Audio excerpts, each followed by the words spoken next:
Hi, this is James Jokum, host of Webcomics Reviews and Interviews. Tonight we're looking at convention security, so sit back, relax, and let the Geek Fest begin. Conventions are fun, fabulous places where you can meet pretty much anybody. And if you got a lot of cosplayers running around, all bets are off. What this means is that you can meet your heroes, defeat your villains, and possibly get drunk with these people later should all parties be consenting. There's a lot of really great stuff. You can attend panels and find out all the juicy secrets about your industry, your craft, and even people you actually admired, prior to the panel. There's a lot of really great stuff to see and do that sometimes you've never heard of before. I mean, if you really want to see some weird stuff, head straight into Artist Alley. There's all sorts of weirdness there. On top of that, there's always sort of staged events every so often. There's costume balls. Bottom line is that when you go to a convention, especially a comic book convention, it's entirely possible to lose yourself in the crowd. And this isn't necessarily a good thing. The problem is if you lose yourself too much, you start risking, injury to yourself. You have the possibility of seeing a lot of your stuff get stolen. And the bottom line is that if you lose track of what's going on, well, yeah, it's just generally not a very good thing to happen.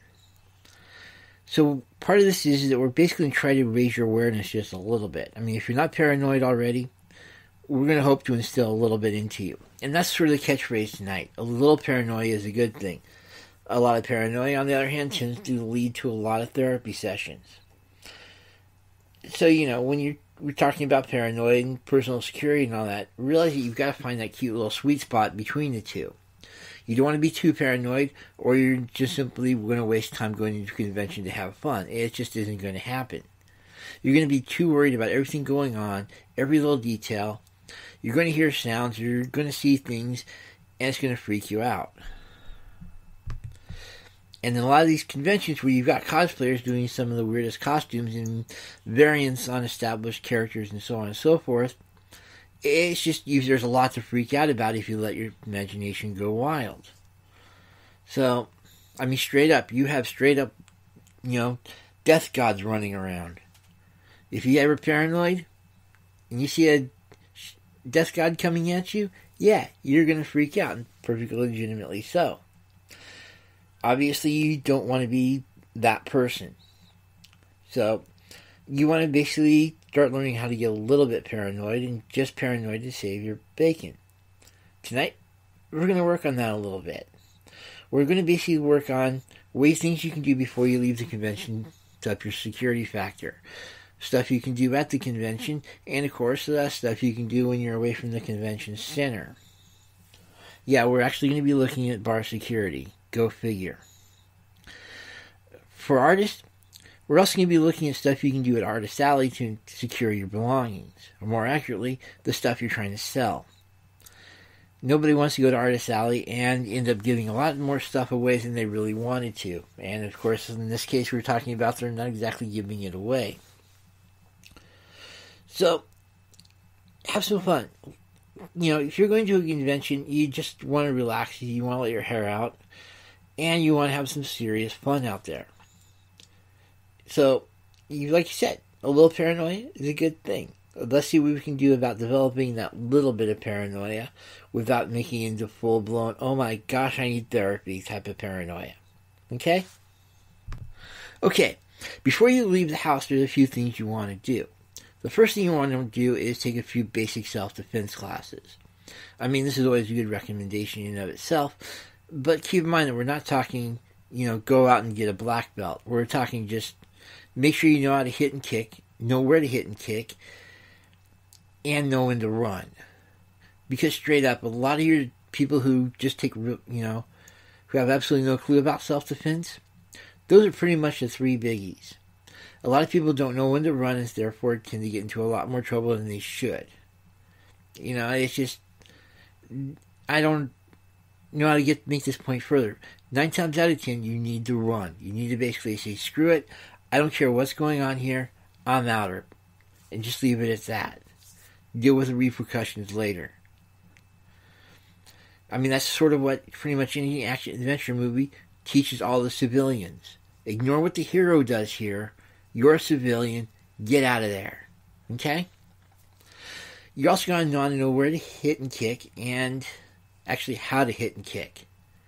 Word of advice, don't start a fight with a kick. 9 times out of 10, the person will catch the kick, and all of a sudden you're a new statistic. Congratulations, I guess. But you definitely want to learn how to actually throw a punch or kick. A lot of people tend to not know how to do this, or they tend to develop their own personal style, and these personal styles are all signs of a true idiot.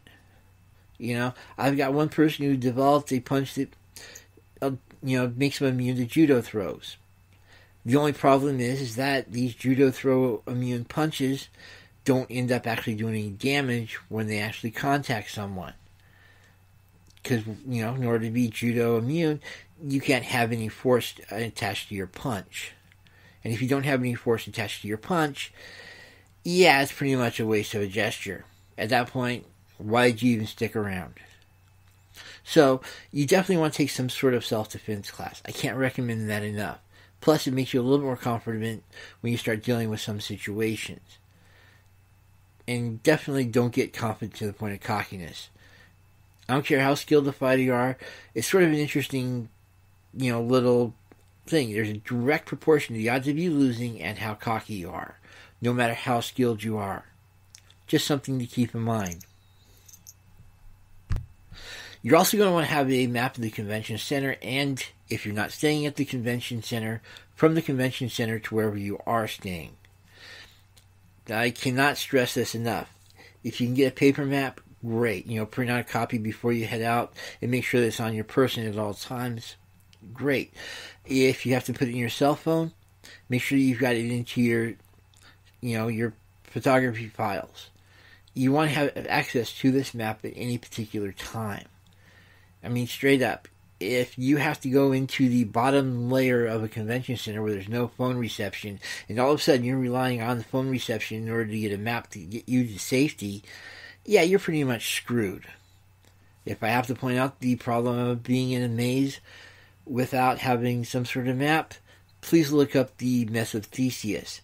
And keep in mind that for several years up until Theseus going over, most of the people without a map who went into a maze tended to end up as skeletons. So, take that as a word of caution. Make sure you've got a map. Also, make sure that you've got friends that you're either going with or that you're going to meet locally. You're going to want somebody eventually there at the convention to be part of a party. This isn't just a D&D thing. This is definitely more of a security thing. Once you do that, you basically have people that can act as a support chain in order to not only make sure that you're taken care of, but that if something bad happens, you've got somebody there on the scene that can help with the situation. For those of us with, shall we say, certain food issues, having somebody there with an EpiPen is seriously cool, or in my case, insulin. So yeah, if you've got some sort of food issue or something where you need to take medicine, having somebody there you can make sure that your medicine has been taken and can also deliver it to some degree is a major plus. On a straight security level, this means that you've got people that are actually there to have your back and they can either get you out of a situation or defend you if there's no other choice. So obviously, if you're going to have somebody there at the scene, make sure it's local. You don't want to have to call in and say, I'm in trouble, to somebody who's halfway across the country, or in some cases, across the globe. It's just stupid to depend on somebody who isn't there. And while you're there, setting up this group of people, also make sure you set up check-in times. Yeah, I know, this is where we start getting a little crazy, but, everybody's going to want to go off on their own and have some, explore a little bit. That's fine. You've got a lot of great stuff going on. It's only natural that everybody wants to go their own directions. But make sure that everybody's checking in with each other at least once an hour to every 2 hours just to make sure they're fine. This way, if something as weird is going on, hey, at least you've got a heads up and you can start working on a missing persons report. So, I mean, I hate saying basic horror movie survival instincts should be kicking in right about now, but let's get real. the party splits up and everybody loses contact, what's the first thing that happens? And if you're thinking that they meet up for a party afterwards, yeah, you need to watch a few more horror movies. Okay? So, keep that in mind. You're also going to want to institute various ways to limit your spending.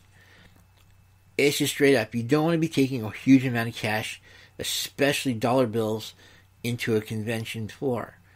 If you have to hit the ATM up every so often for a very specific purchase, that's fine. But in general, you should have all your money on you in terms of plastic. Plastic has two advantages as far as you're concerned.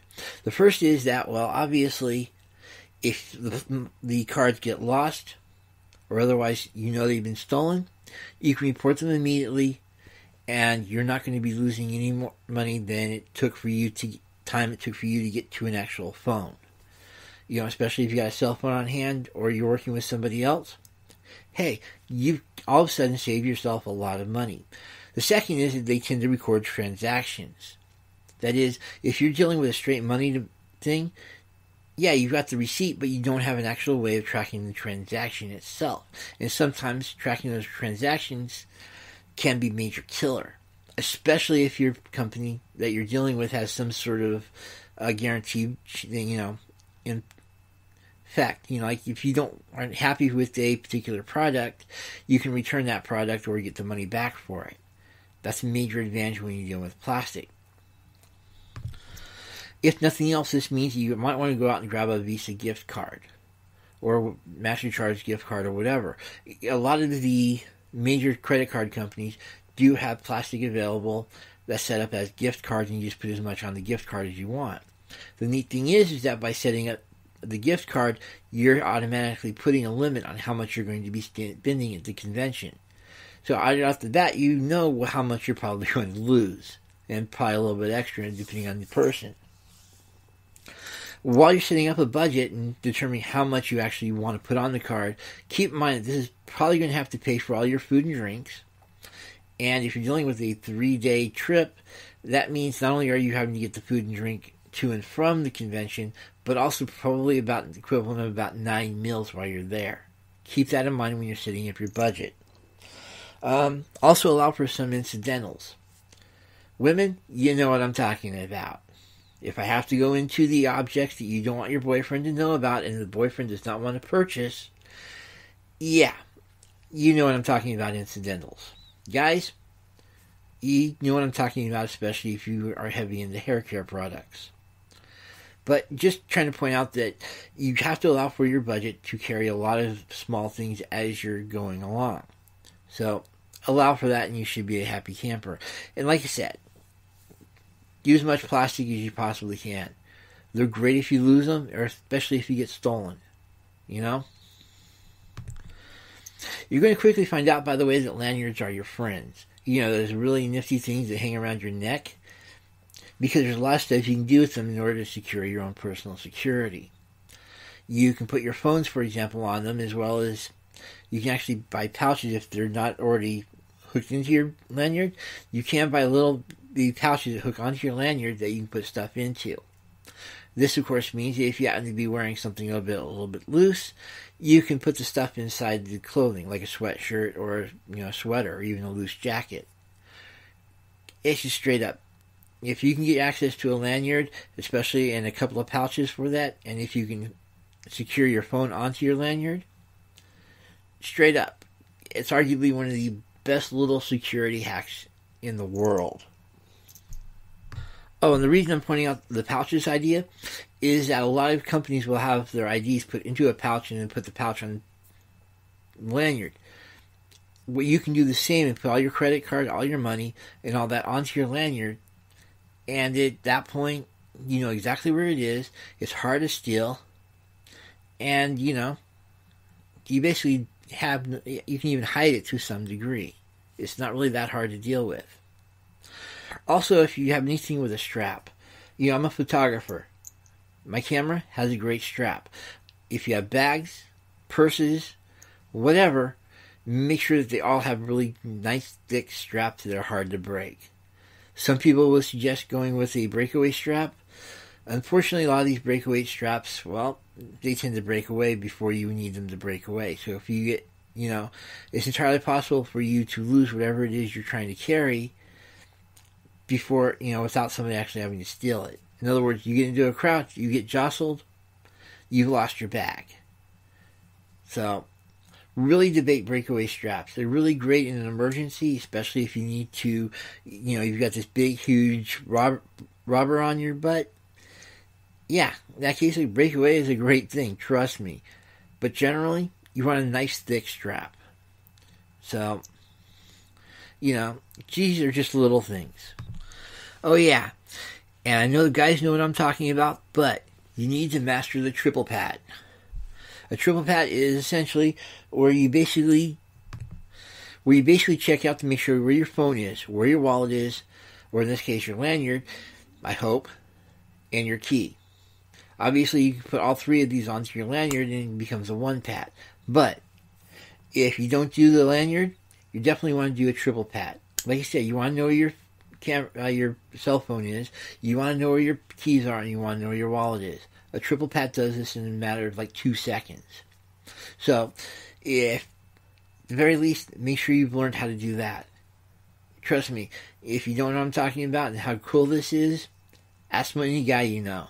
Most of us have mastered the triple pat to the point where we do it before we leave the house and anytime we do any kind of purchase. There's just nothing that can really beat it.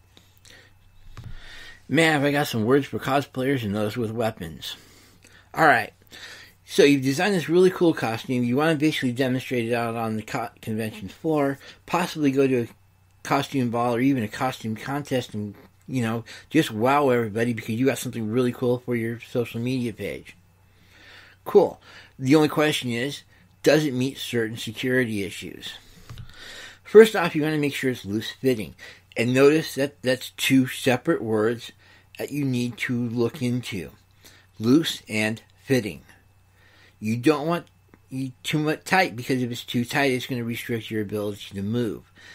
If you get into an emergency situation and you can't move, sure, you're going to look gorgeous when you're dead. You know what I mean? So make sure that it does allow you to actually move regularly. At the same time, fitting is the other word you need to pay attention to there. You want something that's going to essentially make you look good, but you don't want it to be too crazy. What I'm looking at is that you need to basically avoid two situations here. First off, you need to make sure that you can move well through a crowd.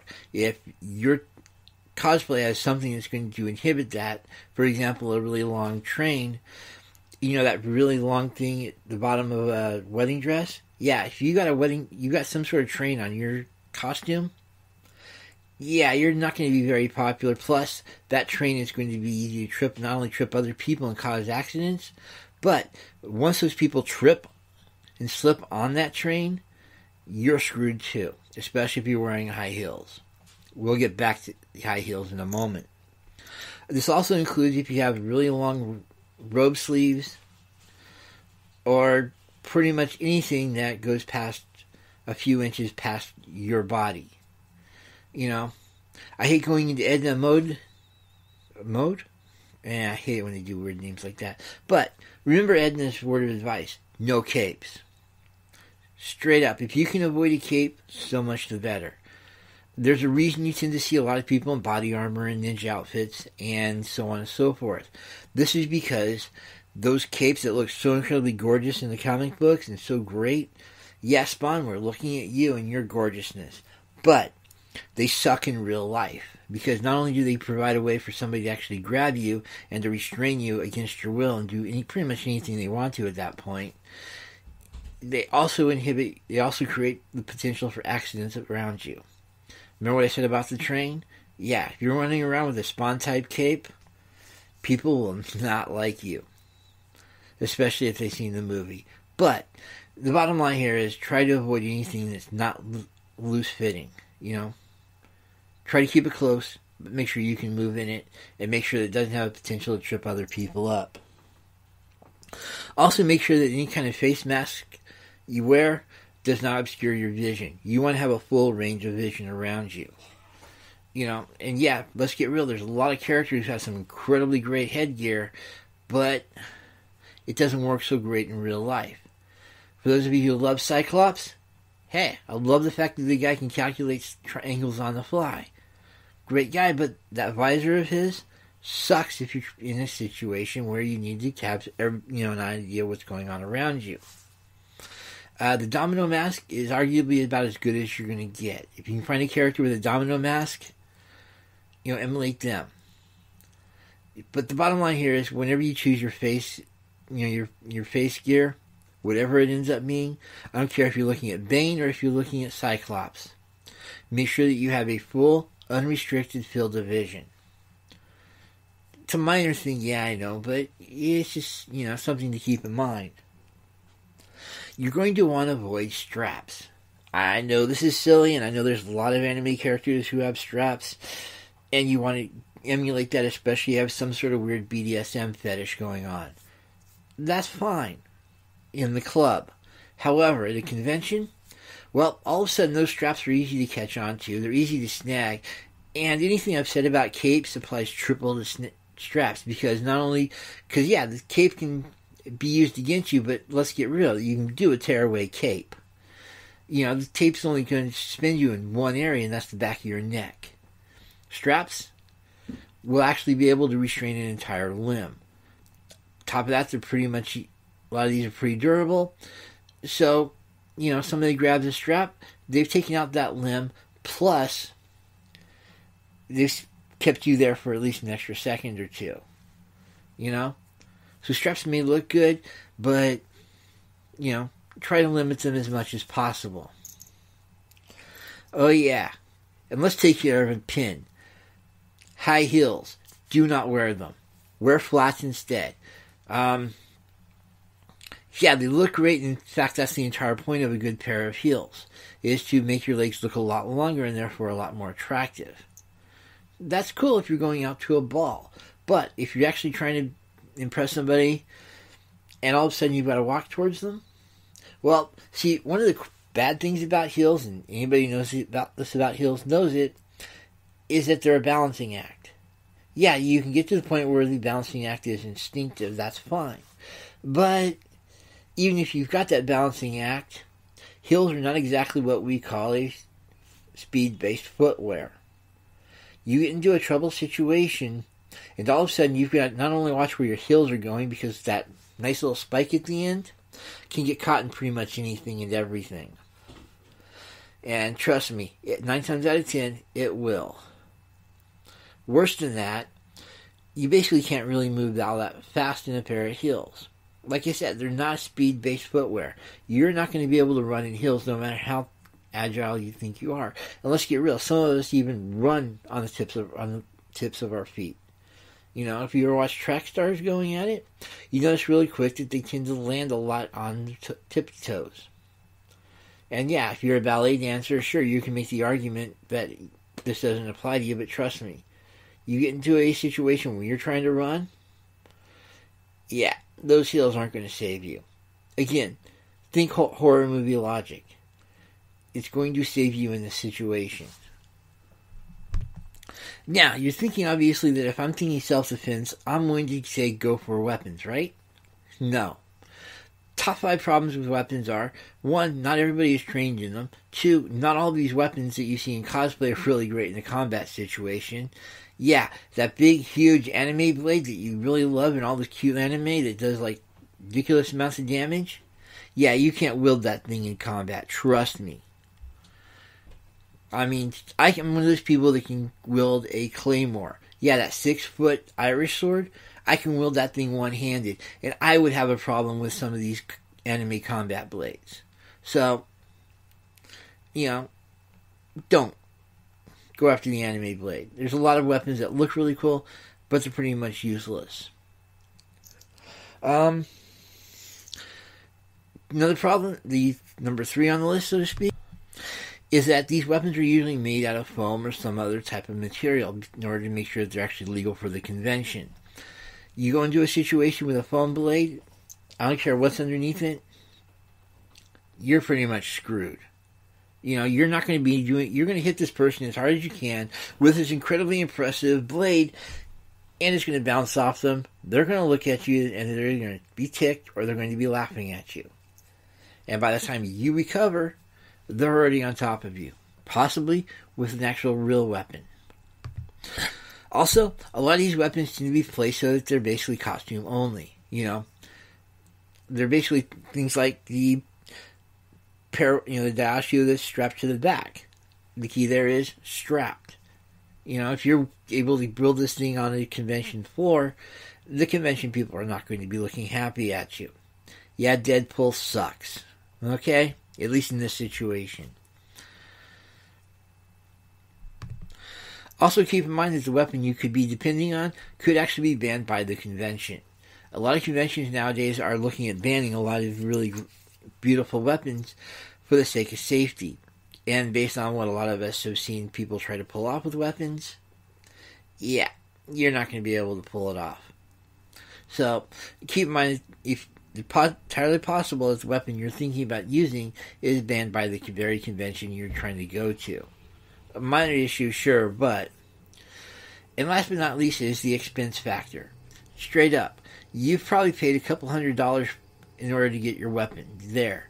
Not just through transportation, but also because this is a really beautiful weapon. Do you really want to use something you just paid a couple $100s for in a melee? Just think about that, That's just, do you want to basically worry about losing something if you actually have to get into a fight with it? Yeah, some of us are going to be full board because we want to see what this thing can do. But those of us who can't also have a little bit of training to back that up. A lot of people who grab these things online don't. And because of that, it goes right back to what I was saying about punching and kicking. Sure, you got a general idea what to do, but unless you've had actual training, you're going to 9 times out of 10 injure yourself and possibly those behind you more than you will those people in front of you. And you do not want to be the person who the safest possible spot is directly in front of you. So, unless you've got the training, unless it's a really great weapon, unless it's legal by the convention, and it's actually made out of real materials, and basically it's not strapped to your back, sure, go ahead and use it. But I think I pretty much nailed one of those or more of those checklists. So, weapons should be avoided. Not to mention, of course, that you could also get in trouble by the local law. And trust me, ignorance of the law is never a defense. So you bring in this really cool triple-bladed weapon into a convention, and you hurt somebody with it, no matter what the self-defense situation was, 9 times out of 10, they're going to be nailing you before they nail the person you defended yourself against. So, obligatory, I'm not a lawyer, blah, blah, blah. I'm just being a nice guy and giving you a heads up. Okay? Okay. Real quick heads up to my artist friends in Artist Alley. Some really quick things you might want to keep in mind when it comes to your spot. First and foremost, make sure you've confirmed security. I don't care if it's cameras, guards, etc. Make sure that there is actually security in that part of the building. It's not just a load off your mind, but it also means that if you get something big that gets stolen, you've got somebody there whose job it is to actually take care of the problem. If you don't have security, yeah, seriously debate even going there in the first place. But that's me. Straight up, you do not want to be that artist who loses all the stuff because some thief is able to get hold of it, and then you try to blame the convention. Yeah, you can blame the convention, but the reality is you're still out all that potential money. So, like I said, just confirm that there actually will be security. Try to set up a situation, by the way, where you and a team are setting up and taking stuff down. Yeah, this means that you might have to cooperate with other people on Artist Alley, but that's cool. That means you basically are setting up friends. This isn't to say that you have to take it down every night. Let's get real, that can be aggravating in and of itself. On top of that, if there actually is security there, well, you're taking your stuff out of a secure area into a less secure area where it can be stolen a lot easier. I don't care if you got a really cool vehicle. Windows can be smashed, locks can be picked, and hey, in a really bad situation, I can ram in one car with another. If you don't think that's going to open up the car, let's talk. But the bottom line is you want to try to basically set up what, if you do set up and take down, you want to do it as a team. Not only does this mean that the labor to do this is there's a lot less labor involved, plus you can also do a lot more lifting. But it also means that you're doing this in a somewhat secure situation. At the very least, you've got multiple eyes on the scene that can keep an eye on everybody else. So again, D&D party rules. Something you consider when you're setting up your table is that you want to make sure all of your expensive items are towards the center and all of your freebies are towards the edge. This way, if anything does, straight up, if I'm a thief and I'm going after something at a table, I'm going to go for the easiest possible item. If it happens to be the most expensive items, bonus. But if you manage to align your table so that all of your cheap, freebies are on the edges of your table, then hey, if they get stolen, well, they were meant to go away anyway. You've lost nothing. On the other hand, if that happens to be one of your more expensive items that you put on the edge, or even your printed, really cool printed background that you carry all your merch in, you want to try to avoid putting those on the edge as well. Keep in mind also that you can put stuff behind the table. So, you've got a lot of really cool stuff there to take advantage of. Just like I said, if you don't mind it missing, try to put it in a position where it's going to be stolen the easiest. Stuff that you want to possibly retain if it doesn't get sold, put towards the center. Little things like that should help. Also, depending on the kind of setup that they have for the artist alley, try to set up teams that are going to be, there for mutual defense. What this means is that you're going to be keeping an eye on somebody else, but that person will also be keeping an eye on you. And the bigger this team goes on, the better. Especially, what this means is that if you happen to see a thief, you can actually track this person almost to the edge of the artist alley without actually getting up from your own seat. Better yet, you've got a high chance of actually having a photograph or some other means of identification of that thief that you can actually give to the security person or cop, depending on the value of the item. So, at the very least, make sure you've got some sort of team setup going. This goes right back, by the way, to going to a convention as part of a group. It's never a bad idea. Trust me, there's a reason D&D parties are set up as a group. And in case you haven't noticed, we keep going back to the horror movie logic. What's the first thing you learned about being an individual when it comes to being a horror movie? Yeah. You do the math, and if I'm wrong on this, please get back to me. Okay, when it comes to dealing on the floor itself, you want to know where all the security people are. This should be like that should be like the first thing you do. The more you know where the security is, if something bad happens, you can go straight to them. It's not a bad idea. The same, of course, applies to knowing where all the cameras are. If you know where the cameras are, that means you can actually stay where if something bad happens to you, somebody can get a picture of it. I mean, there's going to be a lot of pictures anyway, but hey. Also, make sure you leave any valuables in your room that you don't actually need. This goes back to why I was telling you to go with a lanyard. If you have a lanyard, you don't have to carry your backpacks, your computer, so on and so forth. You can leave that all in a nice little old secured room. So, on top of that, the more you bring onto the convention floor, the bigger a target you make yourself into.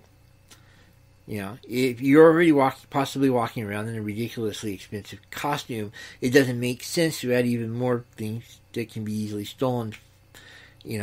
Just don't do it. Just leave your stuff in the room. And of course, like I said, arrange the hourly check-ins with other people. This should maximize your safety while you're on the floor and allow you to have a lot of fun. Also allows them to have some fun as well because they've got a certain, they know what you're up to, so they're not going to worry about you as much. Remember what I said about plastic being really cool because it tracks your purchases? Yeah, you're definitely going to want to basically make sure you're dealing with plastic, and now we're starting to worry about identity issues. If you lose your card, report it immediately. And like I said, you want to track, whenever you basically have a little bit of downtime, try to track what's going on with your credit card, because some people will scam you when you buy a purchase. So you just bought like a $5 item, there's a possibility, however slim, that that person could record your number, all irrelevant information, and is making huge purchases based on that debit card. So definitely keep track on what your transactions are and take advantage of that feature of the credit card. Last but not least, and this is a minor thing, but you want to know where the non-photo areas are in the convention. What's something that's sort of cool but annoying to me as a photographer is that a lot of conventions limit where you can and can't take pictures. This basically means that you can have a little bit more fun in areas where there's non-photo, but it also means that if you see somebody with a photo in that camera in that particular area, they're probably up to something nefarious. Even if it's just something like making fun of your identity online. This just goes back to keeping track of who you are and your identity. So definitely know where people are taking pictures and where they're not allowed to. It's a minor thing, but, because a lot of people, they are there at a convention to be seen. Especially if the slave Leias. But you basically just know who's supposed to be taking pictures of you and who can't. Definitely look for the photo badges, because some people have been okayed by the convention itself to take pictures pretty much everywhere. Just a minor thing, sure, but keep it in mind. Okay, remember what I keep saying about a little paranoia is a good thing?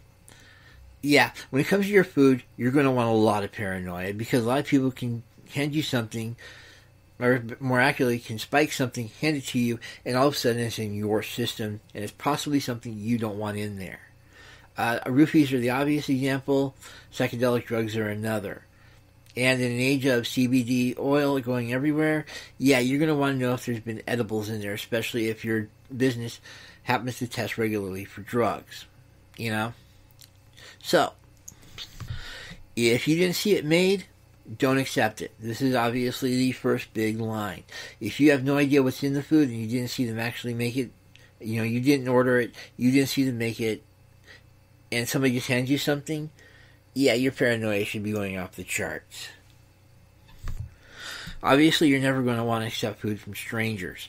The stranger the person, obviously, the less likely you should be taking the food. If you've just met someone, cool. That's a judgment call on yours. But if you've never met somebody and they're handing you a plate full of food, yeah, I'd be really suspicious, just on general principle. Also, try to avoid communal feasts. It's just, you never know what, you always got somebody who has to prank the food everybody's eating, and sometimes the communal stuff has been out there long enough. So if you happen to be in a situation, a buffet's fine, but if you happen to be in a situation where they're putting food in the center of tables and they're leaving it for long periods of time, especially if they're not watching it, yeah, you might want to avoid that kind of particular situation. Note that I'm saying there's a difference between a communal mess versus a buffet. Buffet, fine. Communal mess, not so much. And last but not least, there's the bar situation. Yeah, you're going to want to drink. And in fact, some people go to conventions specifically to get drunk with weird people. Hey, that's fine. I don't advise it, but, some people are weird. Thus, when you're basically approaching a bar, make sure you're approaching it in a group. You notice how I keep pointing out the D&D thing? Yeah, parties rule. They keep maximum security, and they keep you safe as much as you're keeping them safe. When you're actually in the bar, look for all the security issues really quick. The cameras, the guards, so on and so forth. Trust me, if something bad happens, you need help, you need to beeline it straight to the guard. The manager's nice, but he's not there to do it. He's there to have like 27 other worries, and you're not one of them. The security guard, he's all about you. If you're having a problem, and the security guard can conceivably help, that's where you should go. Also keep in mind that a lot of bars now are putting words in the bathroom that act as safe words. That is, you can mention this word in passing to a bartender, and the bartender will help you out. If you happen to be there out of choice, the bartender is there to basically say, hey, you mentioned lime and strawberry daiquiris. Let me send somebody to help you. Yeah, it's a great thing. So pay attention if there's any keywords mentioned in the bathrooms. Weird concept, I know, but hey, security, right? And remember what I said about food, about not accepting food unless you've seen it actually made? This is going to apply triple to a drink in a bar, where you're basically already in a situation where you're drinking something for the sake of intoxication. You don't want to get some additional effect in there. You know, it's entirely easy for somebody to hand a drink to a server and have that delivered to you. So while it may be incredibly ego boosting to see this entire thing of drinks in front of you, don't drink them unless you've actually seen them made and unless you specifically have ordered them. It's just not a good thing to accept strange drinks. And most of us should have realized it from our college days or from our high school days. Alright, so the 4 basic takeaways you should have gotten from tonight are: 1, a little paranoia is always a good thing. Basically, anything that keeps your situational awareness up is always going to work in your favor. Read, you can always predict that there's always going to be something bad that's going to happen, and you're always going to be going to situations that aren't always going to be totally comfortable. The problem is, obviously, me being a writer, is that, I'm always going into situations that are a little bit uncomfortable, so, total safety isn't going to work. But if you figure there's a strong possibility of something bad happening, hey, listen to your gut and let it veto whatever your actions you're about to do. There's no reason you should be going into a situation where you know that there's going to be a good fight. But the key here is a little paranoia. Once you start going into full-blown, oh my gosh, they're going to get me, hey, anytime you think anytime that you're basically thinking that there'll be a fight, 9 times out of 10, it's going to happen. And unfortunately, most of the time it's going to be you causing it, either directly or by your very presence. So, don't go full-blown paranoia, but do keep a little bit on edge, okay? 2, forewarned is forearmed. Obviously, you're not going to be able to control every situation you go into. However, it doesn't mean that you can't go into that situation prepared for the worst. Like I said, basic self-defense classes, being aware of where everybody is, definitely knowing where the security is, and making sure your belongings are secured will go a long ways toward doing that. So, just be aware that there are situations. Be prepared for the worst, but definitely be prepared to enjoy the moment. There's no reason you basically can't go into a situation in a bikini as long as you're prepared for it. So, have fun with it, But don't go in there totally unarmed. You know what I mean? 3, teamwork is good. Straight up. Always have some sort of support chain going. I don't care if it's simply, we're texting each other every hour or something like that, or you're meeting up, or you're going into a bar as part of a group. You need some sort of support structure. And, there's nothing I can say that's more than that. A team can actually do a lot more than a single person. Which, of course, brings up 4, solo acts will usually go down. This isn't to say that there are situations that you can't go into it by yourself.